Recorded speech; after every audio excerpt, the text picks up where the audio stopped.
18 years since the 9/11 attacks, but the families of the victims are still finding that their own government, the U.S. government, is standing in the way of justice. And that's not a metaphor, but literally standing in the way. A group of them, people whose loved ones were killed on 9/11, are suing Saudi Arabia for its alleged role in the attacks. But federal officials in this country still, for some reason, will not declassify a 2012 report that detailed Saudi ties to the 9/11 hijackers, and there were many ties.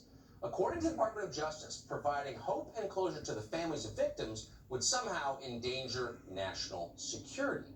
Presidential candidate and Congressman TULSI Gabbard will respond to that in just a minute, but first tonight we want to talk to two men at the very center of this. Chris Gansey and Brent Eagleson both lost their fathers on 9/11, and they're in the group suing the Saudi government over this. They join us tonight. Gentlemen, thank you both for coming. So I want to know, and I'll just go this way, am I overstating the degree to which the U.S. government is standing in the way of getting this information? No, it's been 20 years. Like, there's no reason why the government has declared state secrets on something that happened 20 years ago. So what are you looking to find? Well, I mean, personally, I want to find the truth. Did a foreign power assist in the murder of my father 20 years ago and 3,000 other Americans?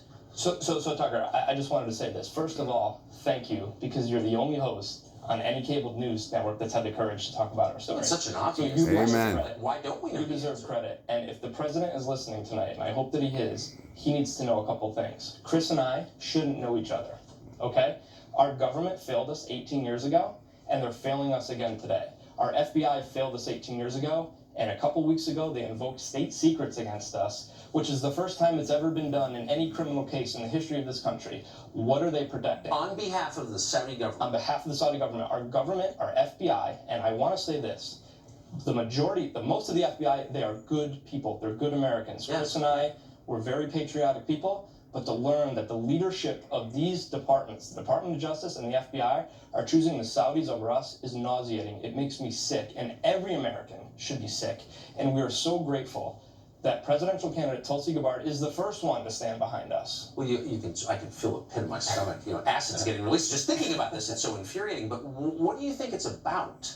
I think they're either one of two things. Either they're covering up their own malfeasance, Yes. or they're covering up the complicity of a foreign nation state. Yes. Both of them are equally terrible. But why would look, we're not, I don't want to get over our skis, but we do know the overwhelming majority of the hijackers were Saudi citizens. It's way more than that, Tucker. Yeah. Yes. We have concrete evidence that nobody's talking about. Tell me. Our government has it. There's the 2012 FBI summary report. It's not about Iran. It's not about Iraq. It's specifically about Saudi Arabia. Our FBI has thousands of documents that they're keeping secret from Chris, from me, and from the American public that they're not releasing.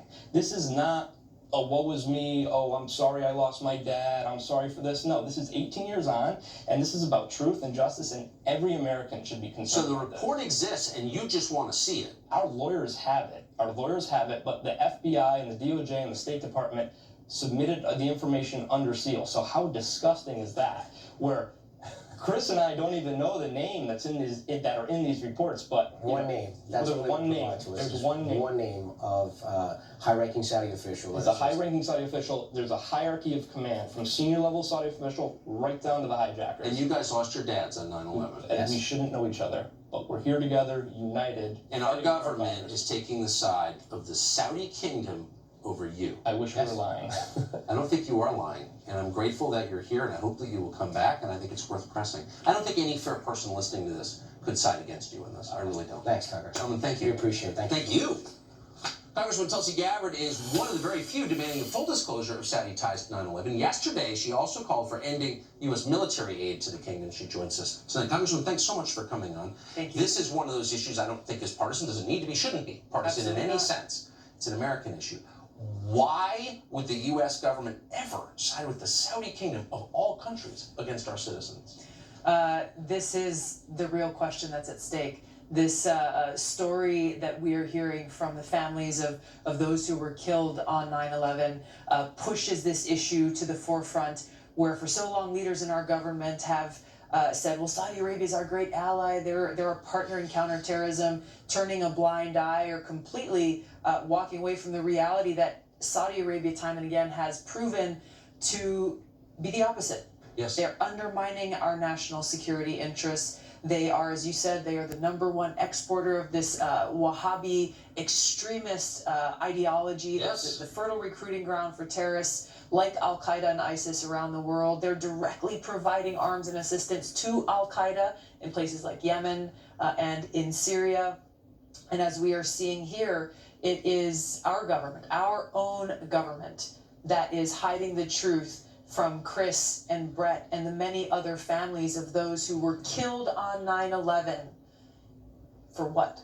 Where do the loyalties really lie? So I was thinking in the commercial break of the number of people I know personally, not abstractly, but have had lunch with in this city who are taking currently money from the Saudi kingdom or their allies in the Emirates, the Gulf states. And I wonder if that maybe plays some role. Like, a lot of people are on their payroll here. Yeah. And we talk about the foreign policy establishment in Washington. We talk about the political elite, the military-industrial complex. We hear things from some of those people. Well, hey, we sell a lot of weapons to Saudi Arabia. So, if we burn bridges with them, then who are we going to sell our weapons to? Where are we going to get that money from? Use all of these excuses that have nothing to do with the interests of the American people, with our national security interests. And I'm proud and honored to be able to stand shoulder to shoulder with these 9/11 families in demanding this truth, because yes, it is about truth and justice and closure for all of them. Now, as we approach 20 years since that attack on 9/11, it's also about our national security, the safety and security of the American people.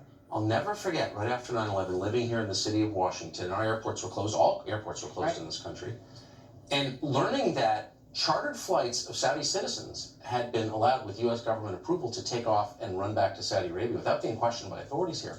And thinking, if I tried to do that, I'd be in prison. Why are we giving preference to Saudi citizens over our own citizens? Yeah, exactly. It makes no sense if you think about, well, what would happen if we actually had leaders who are putting the interests of our country above all else? You follow the money trail.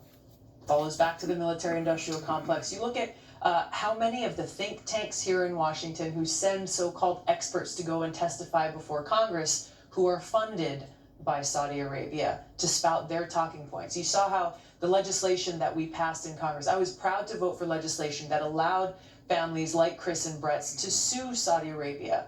Saudi Arabia trotted out all of their lobbyists to say why that would be so dangerous for our interests, for them to be allowed to seek justice for their families. This is about standing up for our country. This is about standing up for our principles and our freedoms and for the truth. Why is it, so Hillary Clinton was Secretary of State, and she's obviously deeply interested in foreign affairs, and she's still talking about them, as you found out recently.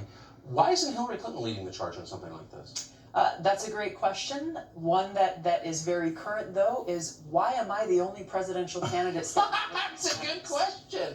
I'm serious. Every single presidential candidate, every single American should be standing with these families, standing up for the truth, recognizing that this attack on our country was an attack on all of us. I enlisted because of this attack on 9/11. I wanted to do everything that I could to defeat and destroy the evil that visited us on that day. So not only, I feel personally invested in this, like so many Americans, but to see our government standing with Saudi Arabia, a country that continues to directly and indirectly to support the very terrorists who attacked us on that day, that is a betrayal for me, for every one of my brothers and sisters who have been killed in combat, for every one of these families who lost their loved ones on that day, the first responders, every single American has been betrayed by our leaders who are siding with Saudi Arabia rather than with... I don't even see the other side to this debate. And by the way, anyone who has another perspective is welcome on this set. I would like to hear it. But so would I. I don't see it. Tulsi Gabbard. Petrodollars. We got the petrodollars. They're not going to let anybody else on this TV to argue anything. But at least it's on the TV now.